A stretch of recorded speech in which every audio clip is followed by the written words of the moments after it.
Hi everyone, welcome to Communication and Conflict Management. My name is Zoe Crawford and I'm going to be the presenter for today. Generally when I get started with this type of presentation, I like to let you all know a little bit about myself. I am an account manager here at Reliant Behavioral Health, and many of you may know me in that capacity. I am also a licensed clinical social worker with a private practice here in Portland, Oregon.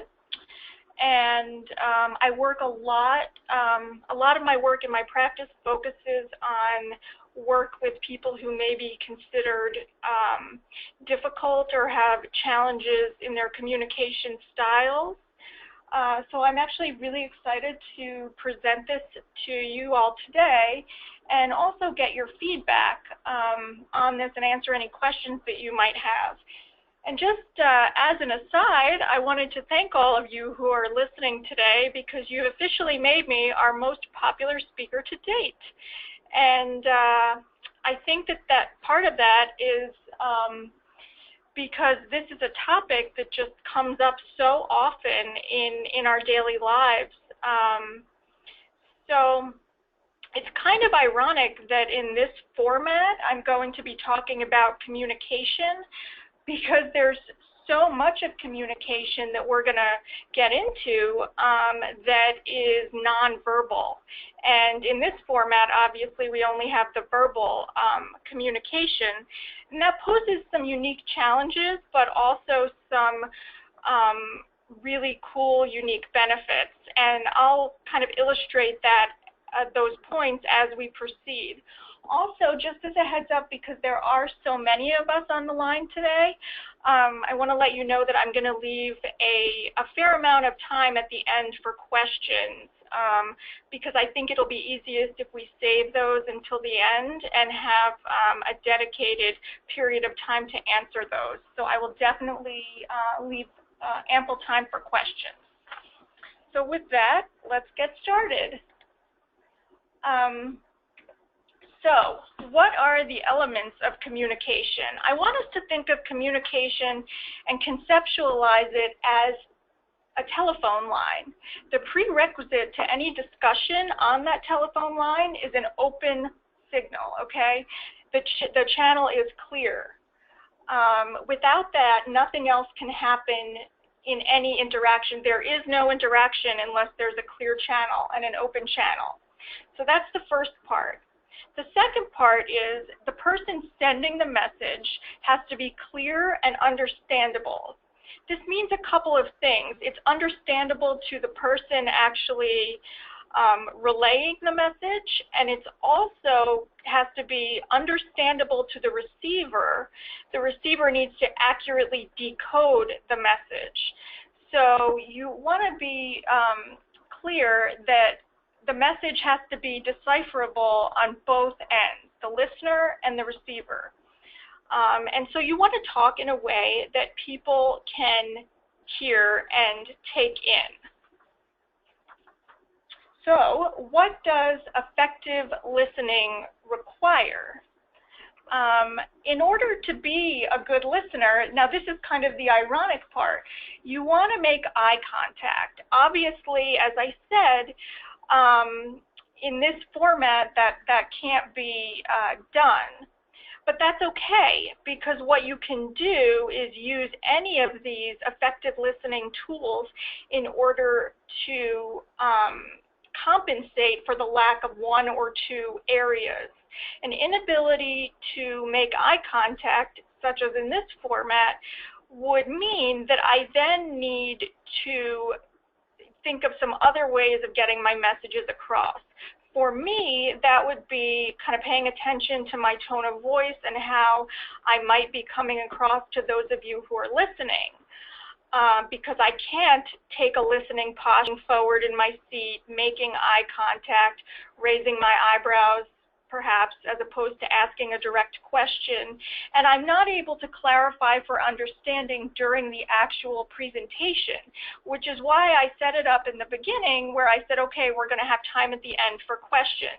That's part of, excuse me, that's part of me setting up the interaction so that the expectations are clear, and that helps us have a more effective presentation, in my opinion. The last thing I want to look at on this slide is reflecting the speaker's message, to paraphrase or parrot. This does not mean repeating back word for word what a speaker has said, because that can then kind of go into perhaps a mocking interaction if you're not somebody who's very skilled at paraphrasing. But it's often very helpful to just say to somebody, this is what I heard you say, and reiterate, because that way you can make sure that you're listening in a way that is optimally helpful. So what does effective listening require from you? Number one, there needs to be willingness. Willingness on your part to want to hear what the other person has to say. It doesn't mean that you agree with it. It means that you're open to listening. Okay? You also want to appreciate that feelings are transitory. They're going to pass. So when you're noticing and observing your own reactions to what somebody is expressing, you don't want to react impulsively, because what that does is cut off the communication. So you want to notice and observe your reactions, but don't act on them. You want to hear the person out before you make a response.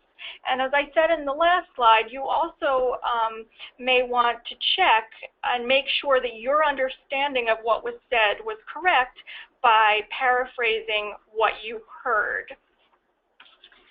So the other half of being an effective listener would be an effective speaker, okay?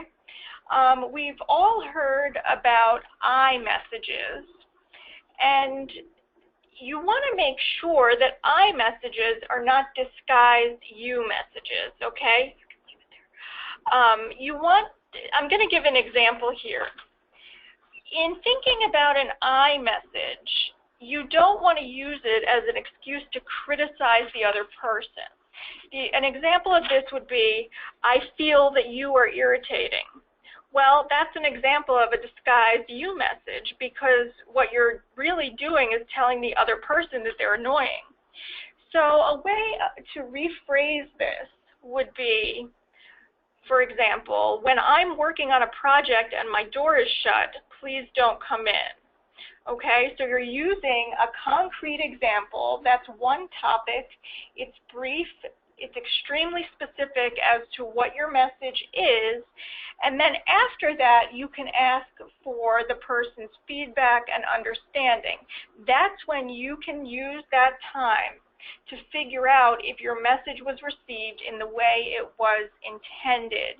You're going to get a lot more accomplished by focusing on actions and behaviors than you are on your own feelings, like in the example that I just gave, okay? Also, the other thing I do want to say, where it says one topic at a time, you don't want to throw in all your past grievances with the person into one conversation. Again, to use that same example, obviously you've been feeling that this individual is annoying or irritating, but you don't want to start talking about the time 3 weeks ago when they threw your lunch out in the employee break room. You want to keep it brief and specific, and you're much more likely to achieve your desired outcome if you use these cues and you keep them in mind. So here we have this quote, and the main thing that I want to communicate with this is that actions are many times more influential than words. What you do is so much more important than what you say. And also body language. I read a statistic recently that about 90% of what we communicate to others is through body language. That means, obviously, that only 10% is what we're actually saying. So to be very aware of our own body language and what we may be communicating to people around us is very important. For example, If you're sitting in a room with someone trying to have a conversation and they're continually checking their phone and not giving you eye contact or feedback, the implication is that they're not listening to you and they're not interested. Even if they said something like, I really like what you're saying, I feel that this conversation is very productive, their body language is giving you clues to what they're actually feeling. So being attuned to that is very, very important. So what are these rules of communication in addition to understanding and interpreting some common body language? You also want to decide for yourself what is and what is not important. That goes back to having a clear signal and a clear message. If one issue is important to you, don't bury it in a conversation, a larger conversation about 50 other things that are going on in the workplace. You want to be able to be focused, clear, and specific, and also reasonable. If you have a goal in mind of speaking to your boss about getting a raise, you need to do some research and see what's reasonable to ask for.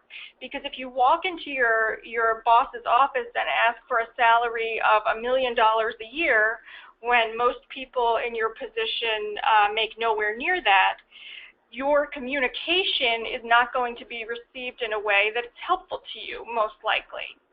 In addition, you want to let the effects and not the intentions of your communication be your guide. There's that old quote that I'm sure many of you have heard, which is, the road to hell is paved with good intentions. It doesn't matter what the intention is of what you're saying, it just matters how it's received. So it's really, I want to communicate this, you want to look at the outcome to determine whether or not your communication was effective. So we hear a lot about open and honest communication. And what really is that? We hear a lot about honesty being the best policy, but let's think about that. How honest is too honest? Well, sometimes we can be very honest with people, but that is extremely hurtful and doesn't forward our cause. So this goes back to also knowing yourself and what your intentions are for sharing with someone. If you're honest with someone because you want to hurt them, I would definitely recommend not communicating at that moment. If the honesty is serving a greater function within the communication, then think on that and really evaluate what your motivation is in expressing whatever it is you want to express. Again, if it's to be hurtful, I would reevaluate. If it's to further a discussion or communicate something important, then that would be a signal to yourself that it would be good to move forward, okay? So before you speak, you want to think about the consequences of your actions or the potential consequences, and you want to be mindful of your own reactions.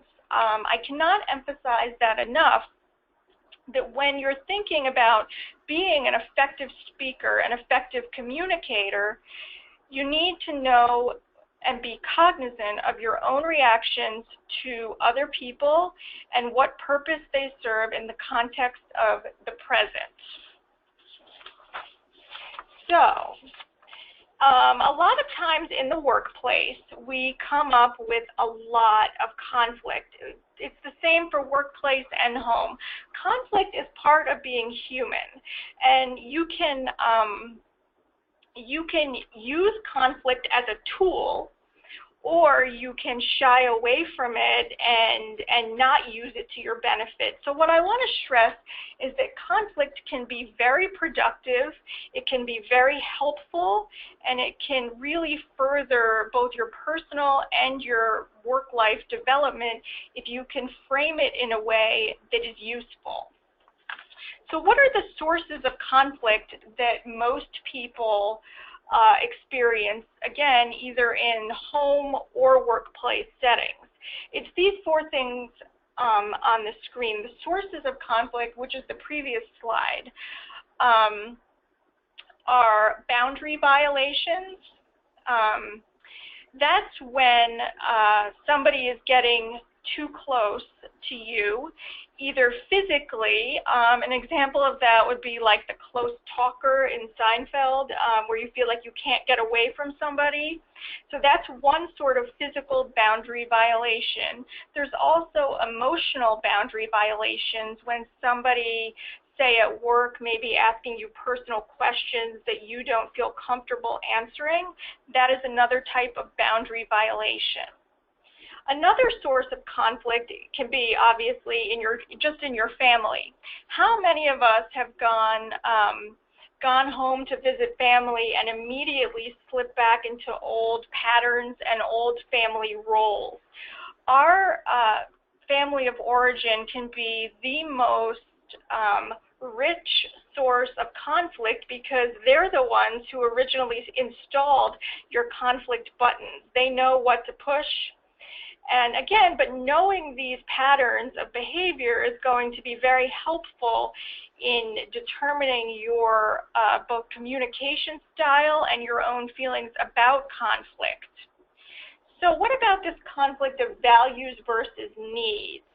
A lot of us run into conflict when our morals are not in line with what you think that you might need. A lot has been written about people who have moral conflicts.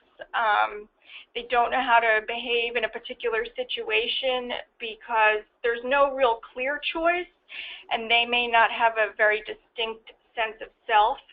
That creates a lot of conflict within that one person. So conflict is not always with another person or another entity. We can also have a lot of conflict within ourselves.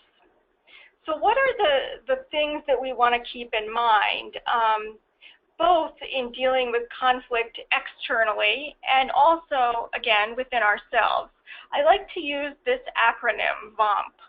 And it's just to keep in mind the main components that can actually help solve conflict. Okay, again, even within your own head.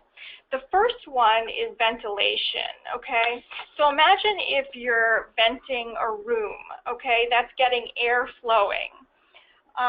So you're communicating your feelings using some of the communication skills, ideally, that I touched on some slides ago. But the goal here to keep in mind is that you want to get your feelings out only to the point that they don't interfere with the remainder of the discussion.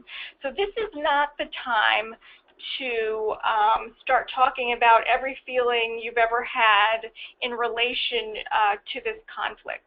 It's only, your only goal in this scenario is to get your feelings aired enough to the point where the communication and the conflict doesn't stall. The next part of this would be ownership. You want to know what your own feelings are, and you want to take ownership for them. Again, you want to explain the possible background and origins of these feelings only insofar as it facilitates understanding in the context of the current conflict. That's the qualifier that I really, really want to stress here. This is not psychoanalyzing your whole history. You're only giving enough information to facilitate understanding in the present. What about the M? The M is for moccasins, and what that really is putting yourself in somebody else's shoes. It's often very helpful to attempt to understand why the other person feels the way that they do. That can guide our communication and can also guide us through and away from conflict. You don't want to be analyzing or interpreting why the other person feels the way they do. It's not a therapy session, and your goal is not to uncover some deep-seated emotion. Again, it's only to facilitate understanding in the current circumstance. And then you want to check out your understanding after you have kind of put yourself in the other person's shoes. So then we move from those issues into the problem-solving piece of things. Once you've identified your own feelings, you've identified with the other person, you then need to identify, okay, what needs to happen here and how are we going to fix the issue? This is a great time to ask for feedback. You want to get feedback from the other party as to what they think might help in a particular situation. And that often will help lower conflict, because then you're working towards a common goal to select the best course forward, the best method of action. And the other thing that I really want to stress on this slide is the implementation and reevaluation as you're solving a problem. The biggest part where people get stuck in attempting to solve a conflict would be their own rigidity, okay? So don't be rigid. If a plan is not working to solve a problem and you see that, don't be afraid to change your course. Rigidity is probably the #1 source of conflict and in the inability to generate effective problem solving, because you picked a method of action and you keep moving forward even though you see it's not working. A really great example at home would be a parent who continually grounds their child for not cleaning their room. Well, obviously, if you've grounded your child, 6 times in the last month and the room is still not clean, this is not effectively going to solve the problem. So that's when you want to think about moving on to other strategies and remaining open to feedback, possibly from other parents, about what have worked in their situations in attempting to have their kids clean their rooms. Again, that's a very concrete example, but it gives you a sense of why rigidity and the ability to change course if something isn't working is really important, and how it might be helpful in your own life. So let's look at a list of the most important words. I want to talk about admitting that I was wrong. So many people, for whatever reason, are really afraid to admit that they might have done the wrong thing. And that leads to all sorts of other problems. It can lead to a lack of trust, both in your own ability and people's ability to trust you if you can't admit when something was wrong. So I really think that that's probably the most important one there.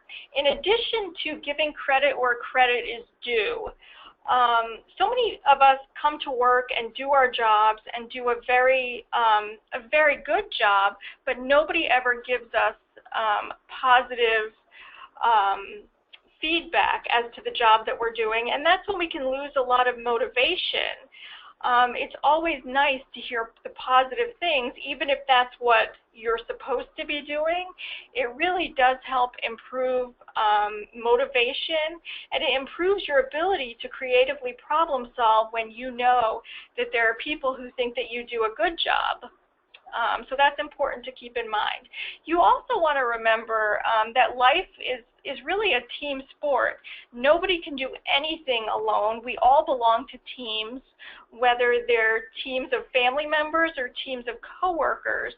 And knowing that we can draw on those relationships in times of conflict and stress is really important. So we is a very, very important word. Now let's talk about the least important words, and guess what? There's only one. Me. That goes back to forgetting that you're a part of a team and that it's important to assess what's going on, to know that you can draw on other people for ideas and insights, and that you're not the only person in the universe, and to do think about other people in making decisions. So what are some tips for making every day a really good day. It says, you know, it's been said that if you believe that good things are going to happen, that they will. That's not always the case, but certainly having a positive frame of mind will help you handle whatever does come up over the course of your day. I also want to highlight here the putting your gripes away in a box, either literally or figuratively. This is something that I do with clients quite a bit who are in counseling with me. If they're very upset about something or very angry about something and we don't seem to be getting anywhere verbally, that's a clue to me that we need to change our tactics a little bit. So I do something that I call the shoebox exercise, and I literally have an empty shoebox in my office. I have people write down things that are angering them or causing them a lot of conflict, and I have them literally put it in the box, and we put the cover on the box, and we return to it the next week. And it's often very interesting what comes up when the person is looking at a written down list of things that were bothering them the previous week. It can lead to a lot of insight, and it also emotionally distances the person from the conflict or stuff that's going on that maybe they don't have control over. And I would encourage some of you to even do that in your personal lives. It can be really, really helpful. The other thing about doing something special for yourself, it doesn't have to cost money. For me, making myself a really good cup of coffee in the morning is it feels very nurturing, and that can set my whole day up to be a good day because I feel like when I wake up I have something to look forward to, and it's also something that I have control over. So what are some other things? You want to learn from your mistakes. If there was one thing on this slide that I could emphasize, it would be learning from past experiences. This is absolutely the most important thing that will help you get through conflict in the future. If something worked, if something didn't, you learn from it and you keep moving forward. You use it as a tool to make sure that the present and the future are as positive as they can be. The other thing is smile. I have seen literature that we have more muscles in our face than anywhere else, and that when we actually take the time to look into a mirror and smile, it actually increases some neurotransmitters in the brain that contribute to stable mood. So sometimes when you're having a really bad day, no matter how miserable you feel, going into the bathroom and practicing smiling into the mirror can actually help you feel better. Whether or not you actually believe it's going to work doesn't even matter. But I would encourage you to try it because it's a very simple thing that you can do that can really start turning your day around. So what are some things that actually kind of mess up our happiness? You know, I hear time and time again that Facebook can really mess up people's happiness. Facebook is something where it's great that we can be connected to people that we have not had contact with in a long time, but it can also be incredibly disconcerting to see people who are seemingly living the perfect life with whatever they choose to share online. And then what ends up happening is we compare ourselves generally unfavorably with what we're seeing on Facebook. The thing that I often say is don't compare your insides to somebody else's outsides. What we choose to project to the world is often not an accurate reflection of what might be our internal experience. We also want to make sure that we're setting realistic expectations, because if we have unrealistic expectations, we're much more likely to be disappointed. I'll go back to my previous example of asking your boss for a raise of $1 million. Because that's unrealistic, we're setting ourselves up to be disappointed and to kind of fail in our communication because we didn't set it up properly to have a realistic outcome.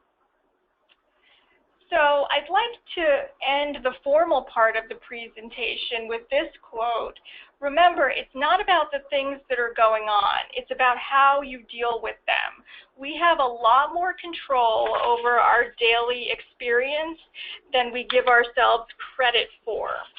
So it's very important to keep that in mind and know that you can affect your own life and the lives of other people in a positive direction. So with that, I would like to open up for any questions, because I would imagine that this topic has generated a lot of questions, a lot of comments. So let's get to that.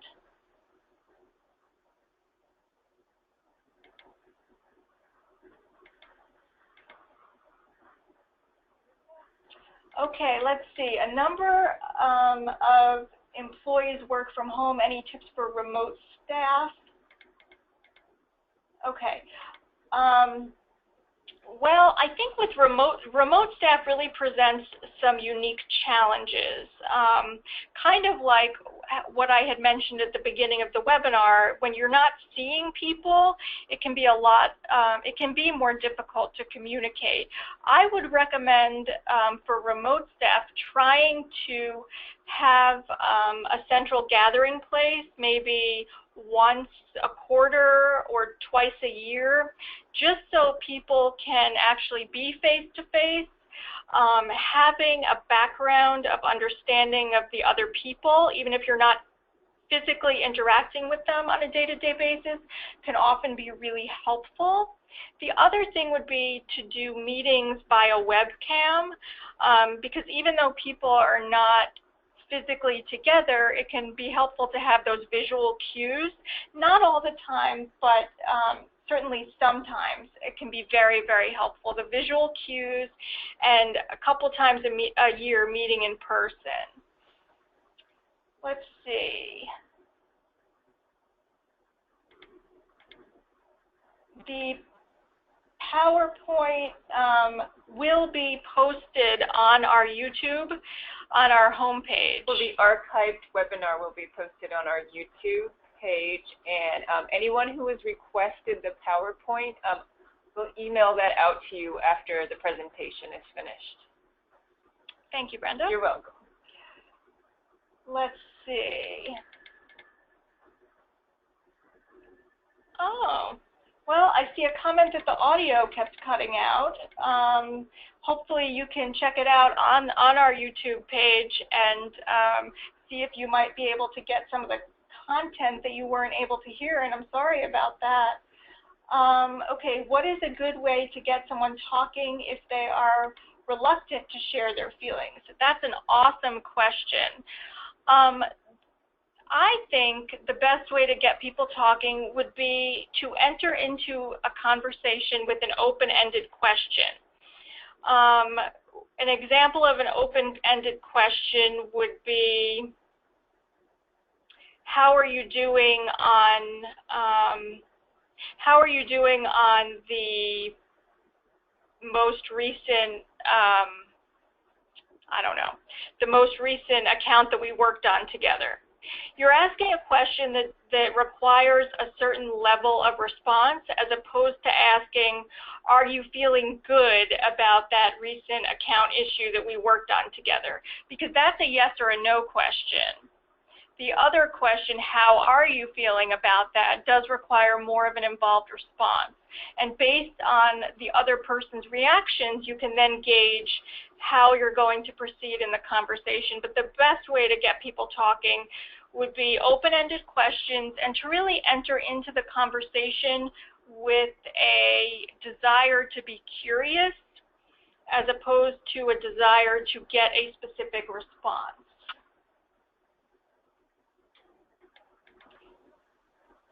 With so many of us working remotely, how do we gauge body language? Well, you can't. And that's really one of the limitations when one is working remotely. It's a great question, but because you can't gauge body language, people need to be kind of hyper aware of their tone of voice, also of the tone of the written words, particularly via email. When you don't have those visual cues, words can kind of take on a different meaning.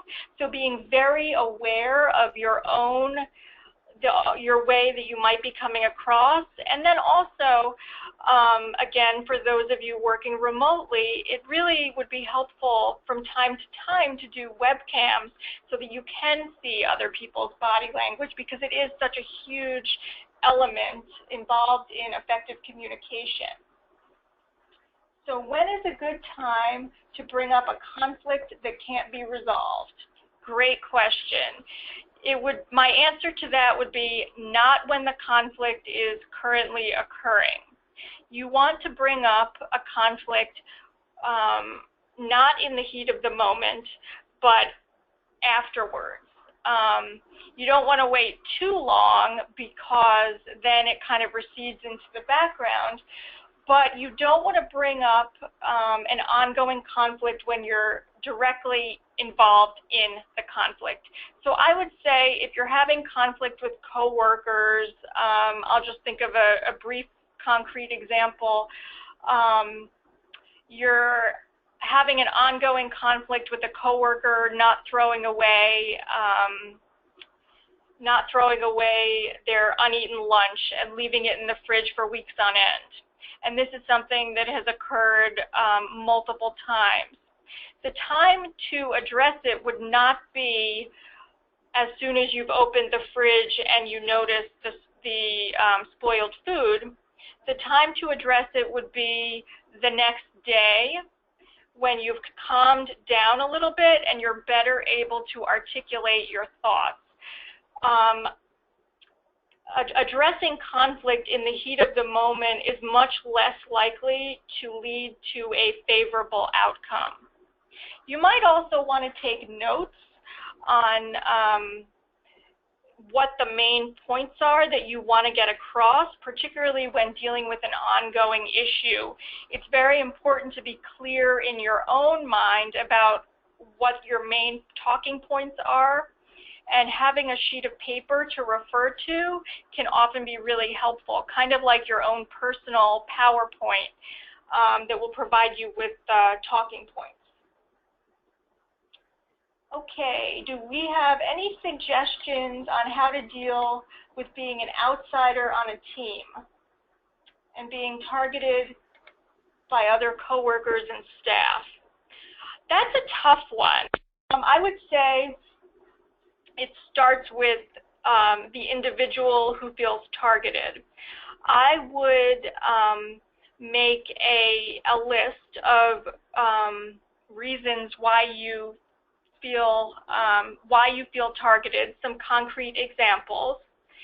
And then I would identify who would be most likely to be helpful in this situation. It goes back to that life being a team sport.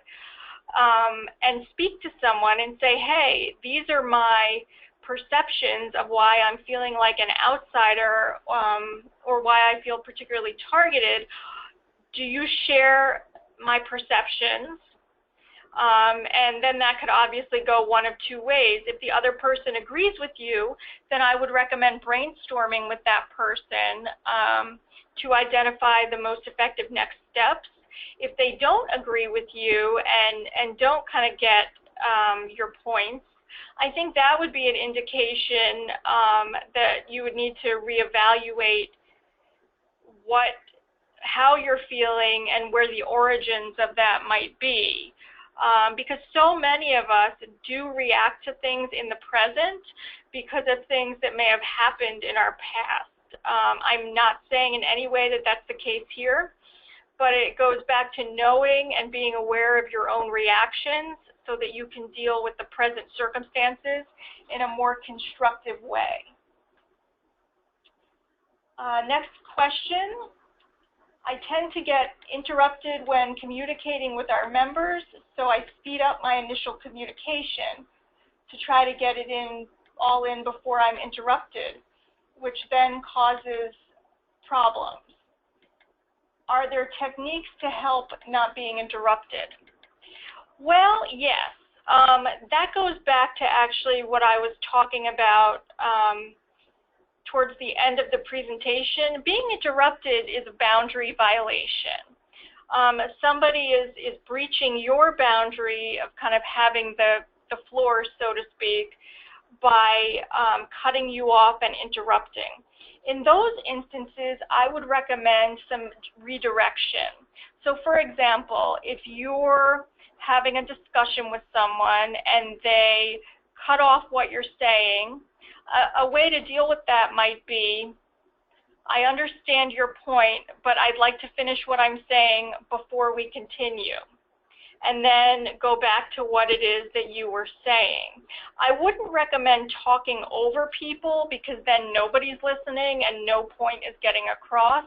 Also, if people interrupting are a very common occurrence, I would go back to your own understanding of communication, because if it happens across many different settings, then the person that is being continually, interrupted is the common denominator. So maybe look at whether or not your communication style could be tweaked to lessen these instances of being interrupted. But I think, on a day-to-day basis, just redirecting the conversation back to your original point would be the most helpful way of dealing. So what is the best way to communicate with management that they have unrealistic expectations? Okay, great question. Well, again, I would go back to making a list of what the expectations are that you feel are unrealistic and why. And I would present that. Let's say management has an expectation that everybody can only have a 30-minute lunch every day. Only that's not reasonable because based on call volume, people need to stay at their cubicles a longer period of time, and then that cuts into lunch. I would give concrete examples of why the 30-minute lunch break is not working for your particular position, and hope that with that knowledge and with those concrete examples, you can change the current situation. Concrete examples are always important, especially when thinking about expectations and whether or not they're realistic or not, because you can be very specific in why they are not realistic if you can provide examples. And we will be emailing the slides and the PowerPoint. So one slide talked about focusing on one issue. What do you recommend when several things have occurred that would be important to provide coaching with specific examples to share? I think that if there are multiple issues, we should see if we can break them up into several discussions, because the more issues you put into one conversation, the more likely it is that the person is not going to be able to hear everything that you're saying. So I think for the sake of clarity, breaking it up into several shorter conversations, each focusing on a different issue, would be most beneficial. Okay, the next question, you mentioned outward expressions are not necessarily reflective of what's inside. I find that true for me sometimes. what tips can you suggest to express outwardly more of the person I feel that I am on the inside? If I can get to this, I feel I could reduce conflict. That is a great, great point. You know, a lot of us were not raised to show our feelings or to demonstrate how we're feeling on the inside.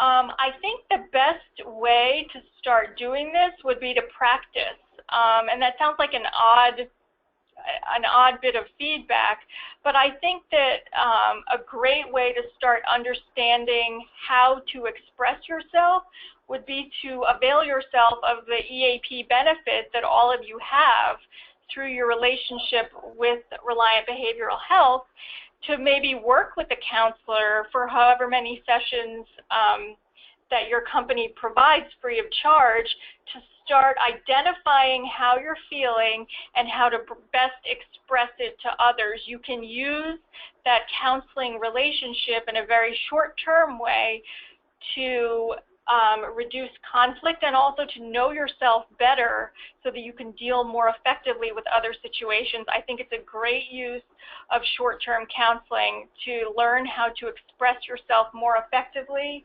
and more authentically. The next question, another source of conflict that we thought of is the responsibilities of the workplace that we may have. Do you have any thoughts on how to manage this in a positive way?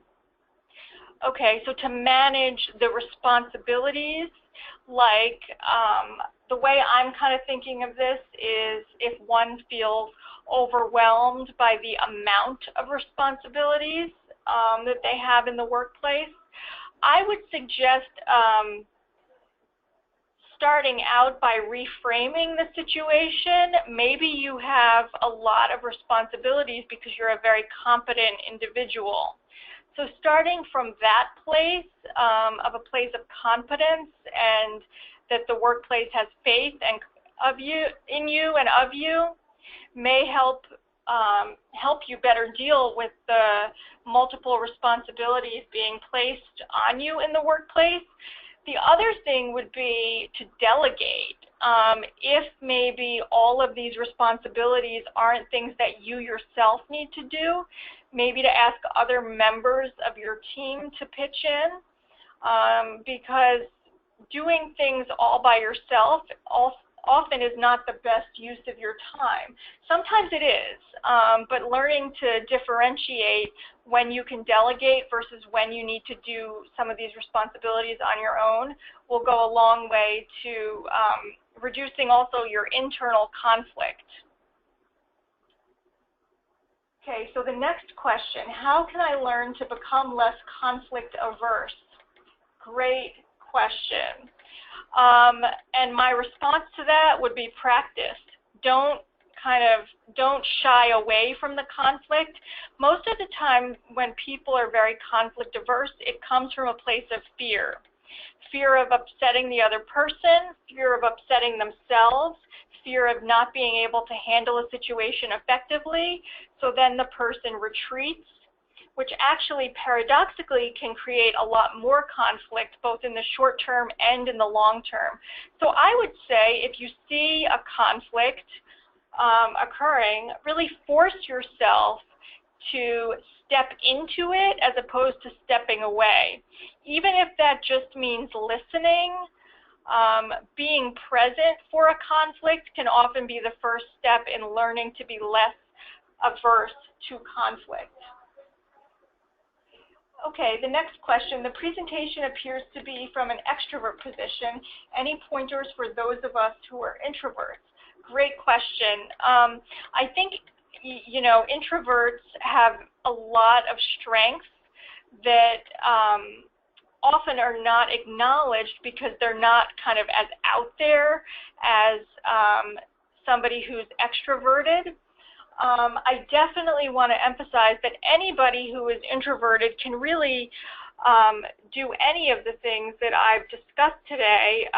It might be surprising to some of you to learn that I'm actually very much an introvert, but by learning and forcing myself to do these presentations and to share some of the knowledge that I've learned in my day-to-day professional practice, it actually brings you away from that introverted, kind of isolated position and into being more of a sharer of information.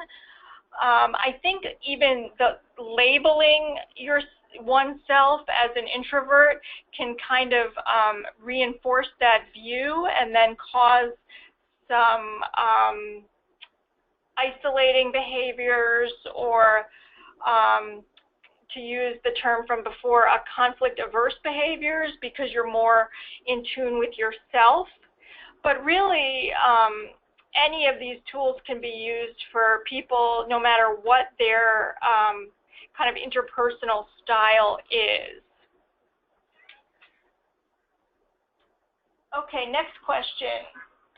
How might one demonstrate appropriate self-esteem or self-assertion without only focusing on the me? I can see how that would be a least important word, but also see that self-assertion is necessary at times. It seems like there's a conflict here. Ha! Yes, yes it does. And some of these conflicts, and you know what, if we could just scroll up once more. I just want to take a look at the question again. Okay, so you can have yourself and your own goals in mind without making it all about yourself. I think it goes back to really kind of knowing yourself, knowing what your objectives are, and that's okay. That's not coming from a place of me. That's coming from a place of I know myself and how I react and behave in situations, and I can use that to further this discussion or to participate in this discussion and further our goals. So it goes back to knowing yourself well enough to be able to be assertive and to share some of your knowledge and goals with other people without pushing it onto them or forcing them to behave. I think that's the line between being assertive and being aggressive. It's fine to assert your opinions and your views, but then remain open to other points of view and other parts of discussion so that it doesn't all become about yourself. Just scrolling down here. Yes, we will definitely send out the PowerPoints via email. What is the best way to communicate with someone who keeps interrupting you? Well, again, like I said before, I think you just go back to your current point, and if after a few times, if the redirection doesn't work, I think being very direct with the person could be quite helpful. That wouldn't be my first line of communication, but if somebody's interrupted you a bunch of times and you really need to get to what you're saying and you keep getting distracted because of interruptions, I would actually say to someone, it's very important to me that I finish what I'm saying, so at this point I'd really ask that you refrain from interrupting me until I've finished, and be extremely direct, because again, you might not want to start there because that might get someone defensive, but if you see it emerging as a pattern in a discussion, it is important to be able to cut off that the interruption so that you can proceed with what you need to get accomplished. What are some techniques to communicate with an employee who uses sarcasm to resolve conflict? That is a fabulous question. Sarcasm most often is a defense. It's actually something that can be construed as pretty darn aggressive, but the person probably doesn't want to own that level of aggression, so they turn it into sarcasm or humor. In that kind of instance, I would address it as it occurs. If somebody says something sarcastic instead of actually addressing the problem, I would just say it like it is. Something to the effect of, when you are sarcastic, like the interaction that we just had, again, put it on yourself. It prevents me from developing a solution to the problem. Can we move forward without the level of sarcasm? Sometimes being direct is absolutely the most helpful and the quickest way to get your message across. Any suggestions for people who have Asperger's and suffer from emotional blindness? That is a wonderful, very timely question.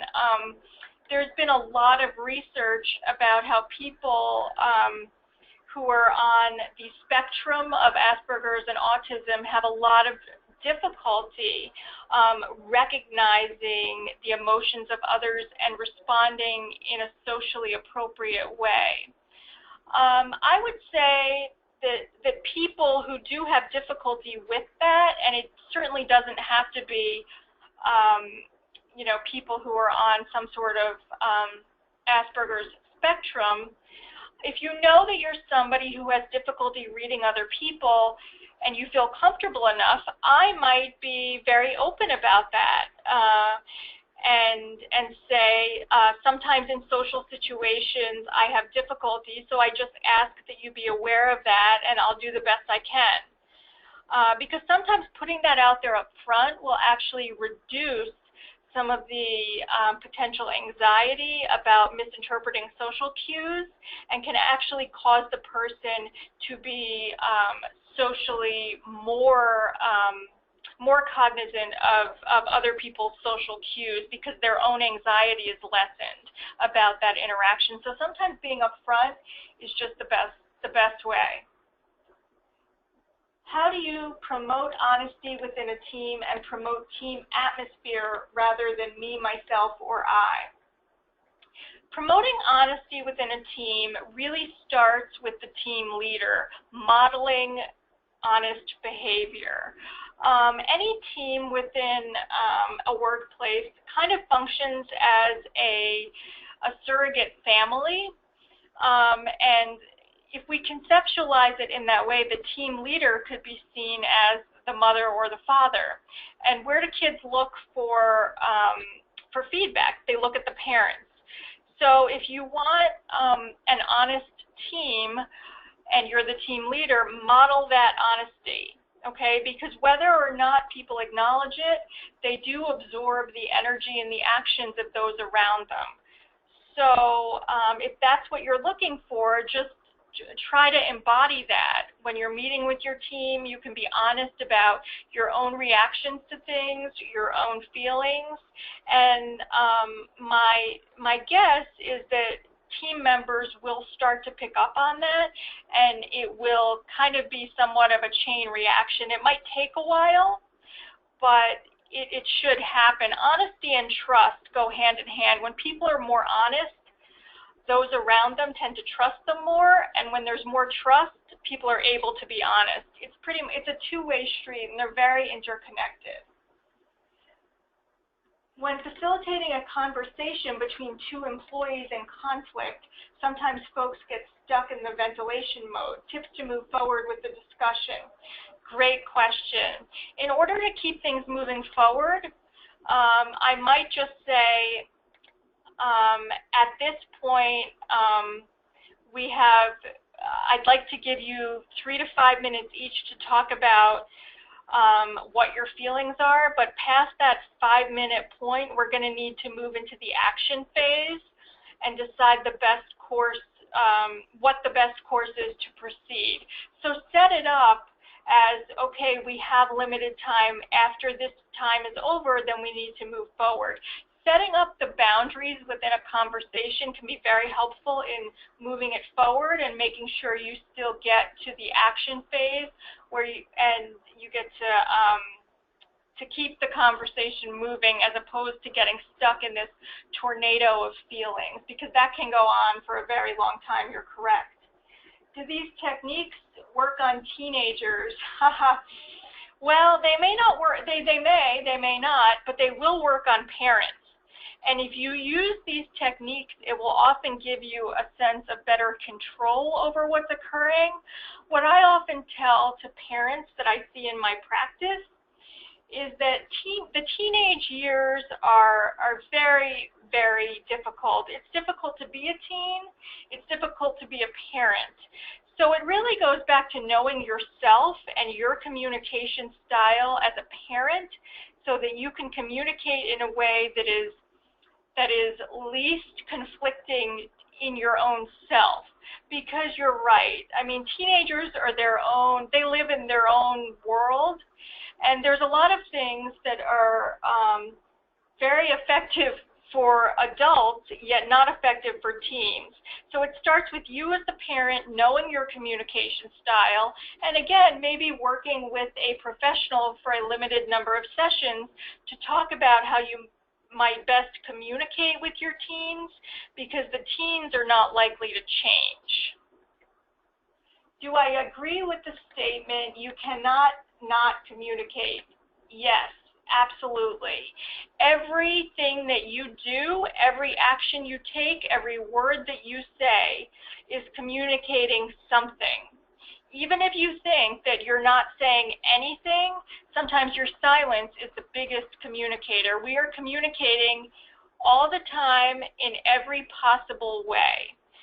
And right now, I think I may be getting a communication that time is running short.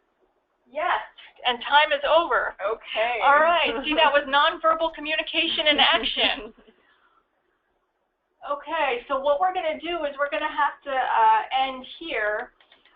The questions, are we able to save those questions? We can save the questions and answer them via email after the webinar. Okay, so that's what I'm going to do. I'll work on those this afternoon and try to send emails out. I thank you all for your participation. I hope you learned something. And remember definitely to use the EAP as a resource if you find yourself having trouble with conflict or communication styles. Thanks so much for being a part of the discussion today.